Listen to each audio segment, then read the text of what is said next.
It is a story that's gaining national attention. A little boy cheerleader from Folsom takes his own life, and his friends suspect bullying. It's very sad. The story of 12-year-old Ronan Shamzu has sparked a huge reaction from many, wondering how this could happen and what can be done to stop it from happening again. Let's go to CBS 13's Derek Shore on this story. He's getting more answers. We've had a huge response online. We're going to get to that in a minute, but you have a lot to follow up on. A 12-year-old boy here. Yeah, it's a very sad story, and we have had hundreds of people reaching out to us on Facebook and other social media, just overwhelmed by how tragic this case is. One bully expert tells us that things have gotten better, but they're not there yet.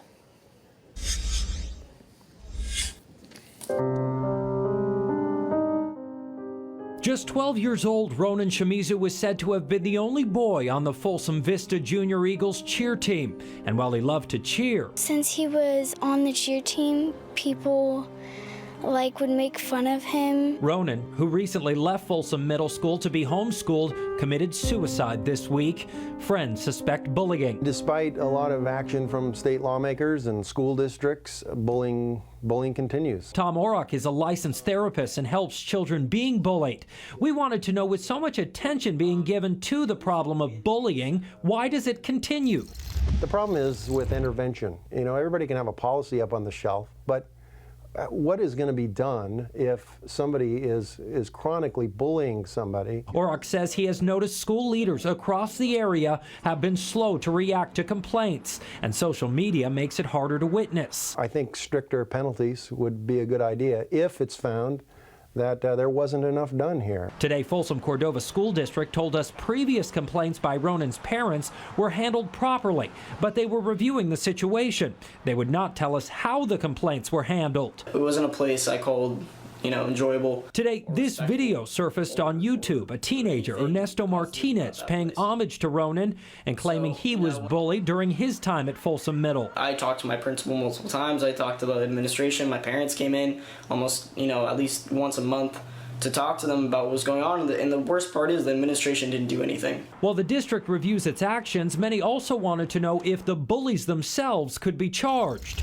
There's no crime for bullying in the state of California. To be a crime, you really have to either be committing violence or potentially a threat of violence. Attorney Kevin Adamson says while name-calling and the like is against education code, beyond that, it is likely free speech. You could also potentially file a civil suit against the parents of somebody who's doing bullying. If the parents knew the bullying was going on and failed to do anything about it. So here is the recommendation, and this is not to say Ronan's family did not do this, but you must take it up the chain and you must write a written complaint to the school district. If they don't handle it, go up to the school board, that'd be here in the county, and then the state. But it sounds like from your piece, we're hearing from a kid who's on YouTube who said, I did these things, I went to this school, I had problems, they didn't do enough. We're hearing therapists say the very same thing. I mean, we've got a problem here. This is a 12-year-old boy. I mean, this isn't even an adult. The thought of a 12-year-old committing suicide is very problematic. It is, and when you talk about a kid who was already taken out of school, who we're told because of bullying, and he was still being bullied, likely, we're told, because of social media. And this is the new face of the bully. The bully is the computer screen, it is the iPhone, and that is what is happening, and it's hard to follow.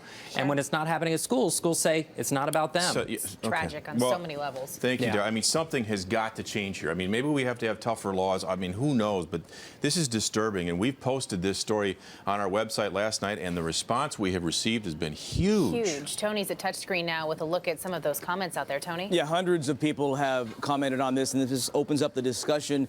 Perhaps it can be prevented in the future. As we said, Ronan was the only male cheerleader at the school. Anna, you write, parents need to become more involved with these bullied children. So she suggested focused on the ones who are doing the bullying themselves. I want to read you something from Kathleen. She was a lunch monitor, and she knew Ronan. I adored his sweet smile. My heart is breaking for his family and the pain he was going through. Suicide, of course, no matter what age, is tragic, and you can't blame the parents. What parent thinks their child would do this? A couple more comments. Keith chimes in, horrific, sweet little guy. We have to do better as adults teaching respect and tolerance to our kids and for each other, for that matter. And Sherez, we'll wrap up with you. It all comes down to tolerance. At the end of the day, people need to respect others for what they are and not pass judgment based on their preconceived, shallow notions. So if perhaps this opens up a dinner time conversation or over the weekend, maybe this will result in some education out there. It is. It's so troubling. I mean, 350 responses in one day to our website. We usually get 50 at most, so that tells you where we're at. A lot of people talking about it. Tony, thank you.